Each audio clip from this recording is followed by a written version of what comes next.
자, 지금부터는 간단하게 네이트판 탐방 한번 나갈게요. 자, 남편 아내 이것 좀 봐주세요. 딸 둘 키우고 있는 엄마입니다. 경제적인 부분에서 마찰이 생겨서 조언을 구해보자 올리게 되었습니다. 남편 월급 500에 외벌입니다. 돈 많이 버네요. 아파트 이자로 200에서 220 나가고 저희 집 구정비 100에서 120 나갑니다. 제가 남편한테 받는 금액은 월 100 정도입니다. 120을 받은 다음 차액이 생겨 제가 다시 보내줍니다. 그리고 여기에 수당은 50 받습니다. 생활비는 남편 카드로 다 결제합니다. 제가 남편한테 받는 금액은 100, 수당 50입니다. 아파트를 구입하면서 생활이 빠듯해져 남편은 수당을 생활비로 써야 한다고 했고 저는 아이 수당이니 그래도 모아야 한다고 했습니다. 그래서 실제로 180만원이 4개월 모금이 모아졌습니다. 중간에 카드값 마이너스 내면 제가 수당에서 모으고 여윳돈이 들어오는 상황에서도 10일, 20일은 모았습니다. 그리고 남편한테 땡땡 때문에 10이 들어왔다는 식으로 이야기했습니다. 근데 오늘 카드값 결제를 이야기한 중에 여러 가지로 싸웠지만 가장 큰 이유는 남편이 왜 180 모았냐고 이야기를 안 했냐 이겁니다. 나는 수당은 생활비로 써야 한다고 이야기를 했다고 합니다. 저는 수당에 남으면 저금하고 카드 마이너스 나오면 메우는 걸로 그렇게 살자고 했고 중간에 돈이 들어오면 남편에게 이야기를 했습니다. 그런데 남편은 180 몰래 모아둔 거라고 투명하지 않다고 합니다. 제 감정은 이야기하지 않겠습니다. 제가 목돈 들어오거나 하면 남편한테 이야기했을 뿐더러 수당은 애초에 제가 모은 거고 마이너스 나면 메운다고 이야기를 했습니다. 근데 남편은 수당 생활비로 써야 한다고 자기 말했다는 겁니다. 전 이 부분 이해가 안 됩니다. 남편은 아동 수당을 생활비로 쓰고 있겠구나 생각하면서 매달 마이너스 나면 돈을 빌려서 메꾸고 청약까지 깨서 돈을 메우고 있었습니다. 돈을 빌려서 메울 때는 수당이 안 모아졌고 청약을 때는 수당이 들어오고 빵꾸 난 거 메우고 50도 채울 모아지지 않았습니다. 저는 한 달에 어찌 버티고 남은 돈을 중간에 되는 대로 모아놓고요. 결과론적으로는 저는 총액을 말을 안 했을 뿐이지 수당 들어오면 모을 금 먹었고 여윳돈 들어온 상황도 이야기했습니다. 근데 화가 난다고 하니 저를 안 통해서 물어봅니다. 자, 해보자고. 자, 남편 월급 500 외벌이. 자, 아파트 이자 200에서 220. 고정비가 100에서 120이 나가네. 제가 남편한테 받는 거 이건 뭐지? 따로 나오는 거야 이거. 남편한테 그리고 100에서 120이네. 거기에 수당 50. 제가 남편한테 받은 금액은 100, 수당 50입니다. 그러니까 이건가? 자, 계산기 때려볼게요. 지금 보면 남편 월급이 500인데 아파트 이자가 220, 고정비 120, 160이네. 남편한테 받는 금액 100, 수당 50. 이렇게 해서 500인 거야? 이거 아파트인데 아이 수당은 모으지 않고.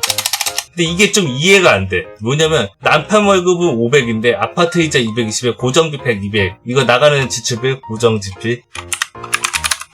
근데 남편한테 받는 금액은 100에서 120은 뭐야? 그러면 수당 50은 뭐고? 이걸 그래.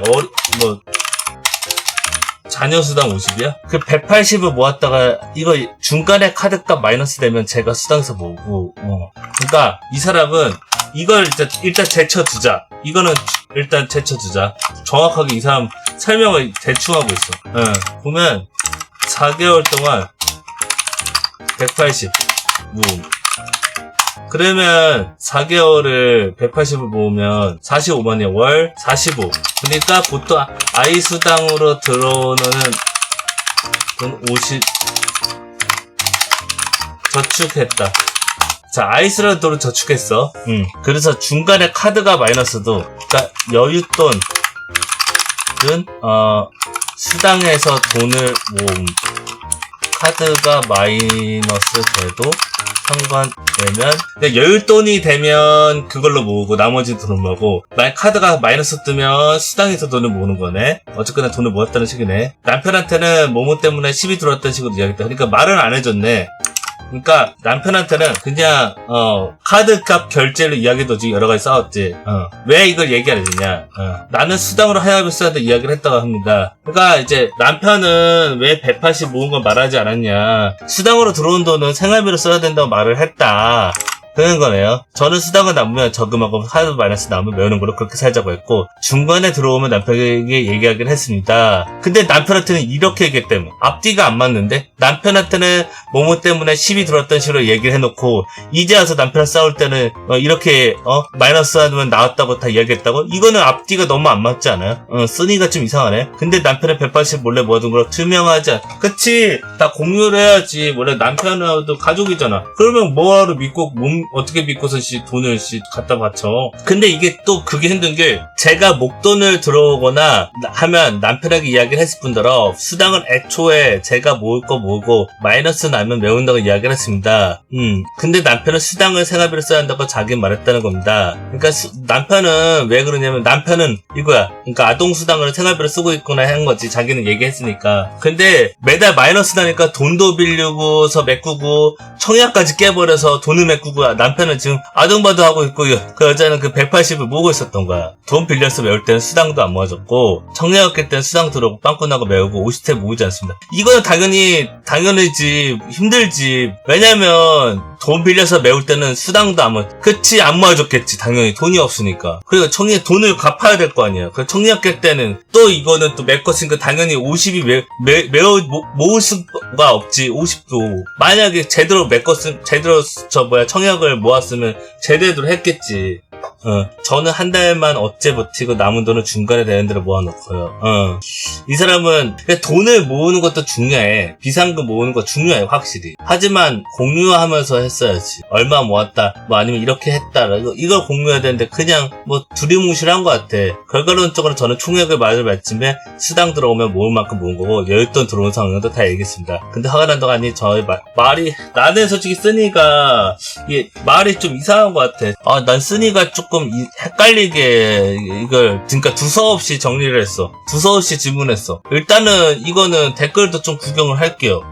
수입의 절반이 대출이자인데 그게 더 큰 문제 아니? 그치. 이게 보면 월급은 이자하고 근데 고정비가 생활비잖아.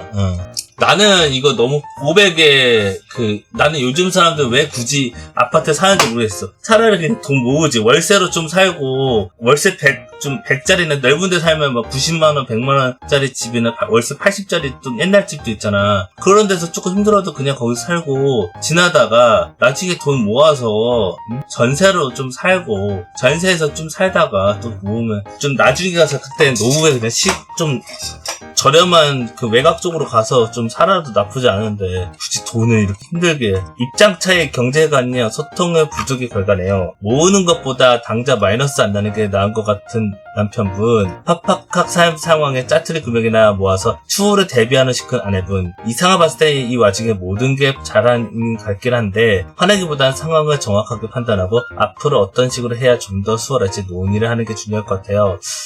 누가 잘못했는지 따지고 화만 내고 끝날 일이 아니잖아요. 아직 아이들이 어려서 수당도 50이지 클수록 수당 적어질 거고, 아이들 앞으로 들어갈 돈은 늘 겁니다. 요즘 태권도만 보내도 15에서 20만원이잖아요. 생각지 못하게 나가는 경조사비를 물며 물가를 오르고 이자도 오르기만 하지 내릴 생각하지 않으니 당장 생활비와 대출금으로 빠듯하다면 문제네요. 부모님이나 아이들이며 부부며 가족에게 무슨 일이 생길지 모르니 은돈은 돈도 있어야 됩니다. 무슨 일입니까? 서로 협의점을 찾아보세요. 육아해주기 40대 에세 워킹맘이 180을 쓴 것도 아니고 모았는데도 남편이 그런 게 참 이상해. 이런 거 저런 거 모르겠고 애 둘 키우는데 나라에서 수당이 50이나 나오더니 나라에서 지원을 많이 해주세요.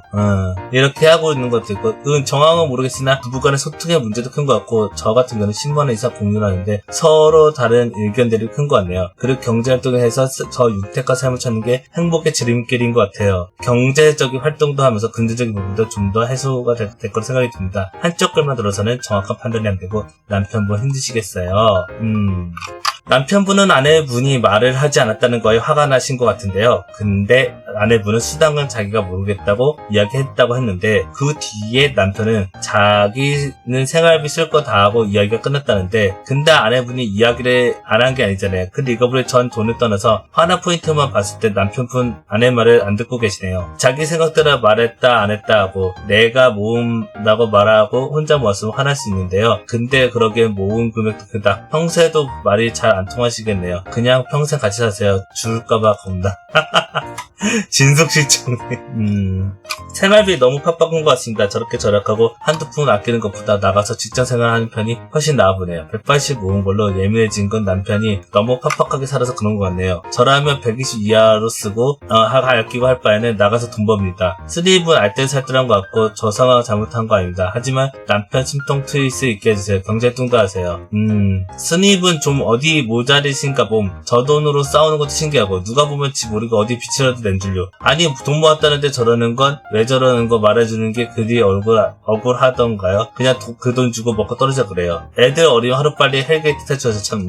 저랑 비슷한 상황인데 너무 다른 결과로 조언은 아니고 지나가는 길에 올려봅니다. 금액 부분은 대충 읽어봐도 이자 때문에 4인 가구 쓰기에는 생활이 버거워 보이네요. 저도 예전 아이들 키울 때 그랬어요. 근데 저희 남편이 비상금으로 조금씩 모으고 있었다 그러고요. 제가 우연히 계좌 봤을 때 꽤 있었어요. 그 순간 이거 뭐냐고 물어보니 처음에 당황하더니 자기가 너무 갖고 싶은 게 있어서 사고 싶다고 하더군요. 그 순간 눈물이 찡하더고요. 둘이서 아등바등 애들 키워오면서 자기 나름대로 고생했고 싶어서요. 저는 부부랑 그런 것 같아요. 아내분이 없는 삶인데도 계속 모아갖고 수당만큼은 쓰지 않겠다는 생각에 지금 그 돈이 모아졌겠죠. 남편분이 왜 그렇게 화를 내는지는 저는 잘 모르지만 애들 키우면서 싱글실 텐데 서로 좀 믿고 이해해보시면 어떨까요?